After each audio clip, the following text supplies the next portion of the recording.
Setelah 1 bulan dia mencoba di Global Prestasi School, ternyata perkembangan yang saya lihat itu lumayan pesat.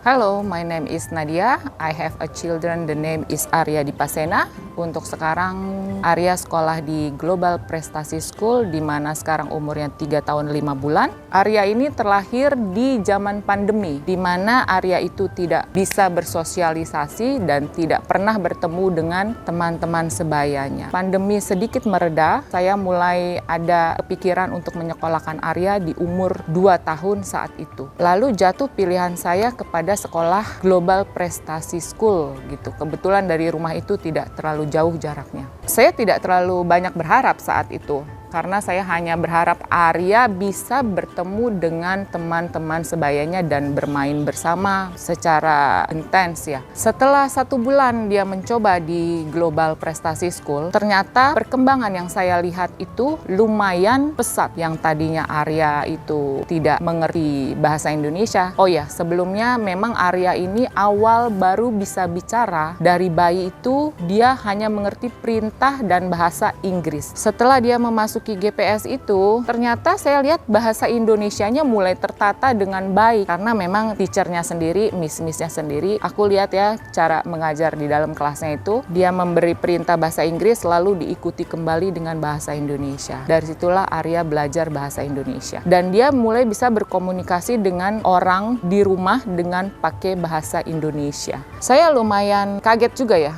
perkembangan Arya, lumayan cepat juga gitu. Ternyata di Arya itu tidak hanya berkembang di bahasa Indonesianya saja. Kita di rumah itu kadang-kadang dibuat terkejut-kejut dengan Arya, yang sometimes dia suka berkata dengan mengeluarkan satu kata bahasa Mandarin, yaitu dia suka ngomong sheshe. Aku bingung sebagai ibunya. Kita di rumah tidak pernah mengajarkan dia bahasa Mandarin. Memang sih saya pernah 1 kali di kelasnya itu melihat ada miss yang sedang mengenalkan bahasa Mandarin. Mungkin dia tahu dari situ ya. Lumayan kaget juga sih kalau dia bisa mengingat bahasa Mandarin yang secara pelafalannya itu memang rada-rada susah ya. Tapi dia enjoy mengatakan itu. Untuk emosinya dia sudah mulai bisa mengekspresikan emosi sedih, marah, dan dia bisa mengungkapkan dia sudah mau ini, mau itu, dia tidak mau yang ini, tidak mau yang itu. Semua secara garis besar emosinya sudah terbentuk dengan baik. Dia sudah tidak pernah tantrum, bila mana kita memberitahu dia langsung mengerti perintah-perintah. Tentunya dalam bahasa Indonesia tadi, dan kata-katanya mulai sudah teratur.